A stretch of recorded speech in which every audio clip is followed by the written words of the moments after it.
This is Tom Fox.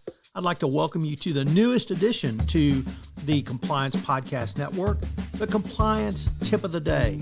This is the podcast where we bring you daily insights and practical advice on navigating the ever-evolving landscape of compliance requirements. Whether you're a seasoned compliance professional or just starting your journey, my aim in this podcast is to provide you with a bite-sized, actionable tip to help you stay on top of your compliance game. Join us as we explore the latest trends from the Department of Justice, share some best practices, demystify complex compliance issues to help keep your organization doing business ethically and in compliance, and at the end of the day, more profitably. Tune in daily for your dose of compliance wisdom. Let's make compliance a little less daunting, one tip at a time. Now a word from the sponsor of the Compliance Podcast Network, Ethico. In compliance, the value of anonymous reporting is undeniable. But with Ethico, anonymity doesn't mean a loss of connection. Our blinded, two-way communication fosters an environment of trust and confidentiality, encouraging open and honest dialogue. It's not just about receiving reports. It's about understanding the story behind each one, creating a culture of integrity and respect. Transform your approach to anonymous reporting with Ethico. Begin your journey at ethico.com/CPN, where you can book a demo, access an exclusive white paper by Tom Fox titled The ROI of Compliance, and utilize our free ROI calculator. Today I want to take up the topic of compliance as a 360-degree conversation. What is the message of compliance inside a corporation and how is it distributed? In a compliance program, the largest portion of your customers are your employees. Social media presents excellent mechanisms to communicate the message of compliance going forward. Many of these applications that we use in our personal communications are free or available to the compliance corporate function at very low cost. So why not take advantage of them and use those same communication tools going forward?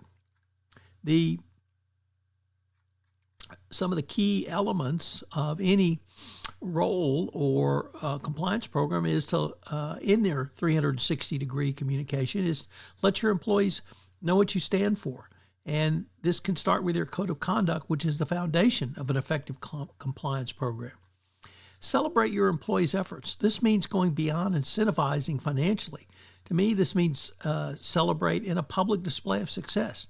Certainly financial awards can be given in private, but when you celebrate in public, I think it brings a whole new level of engagement. Give your employees a toolkit for compliance. A key compliance program, or a key component rather, of any effective compliance program is internal reporting. Obviously, the speak up culture is a great way to do this. But you have to give employees the tools to do that. So do they know their hotline number? Are they ready to move forward if something askance happens? Whatever it is, give them the tools. The bottom line is that there's much to be learned by a CCO and compliance practitioner from the disciplines of marketing and social media. These concepts are useful to companies in getting their sales pitches out and can be of great help to you in collaborating and marketing throughout your company. But these are only some of the tools that you can incorporate into your compliance program going forward. There's a different way to think about your customers, how you're reaching them, and the message that you are giving them.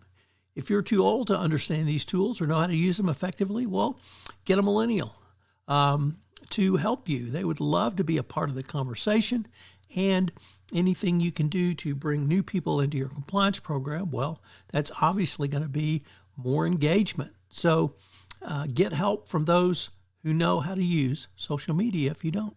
This month's sponsor of the Compliance Podcast Network, including this podcast, is Ethico. Have you ever wondered about the ROI of your compliance program or had concerns with presenting budget proposals to your CFO? Well, I partnered with Ethico to write a white paper on the ROI of compliance and how you can think through compliance as an investment strategy. Ethico has put together a ROI calculator for you. Check them out on the website. This is Tom Fox again.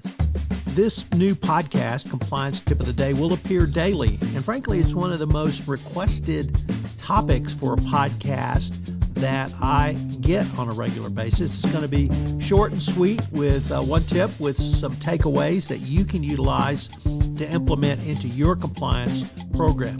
If you've got a question that you would like a tip on, please submit them through our website, and we will use them in an upcoming episode. The Compliance Tip of the Day is a production of the award-winning Compliance Podcast Network.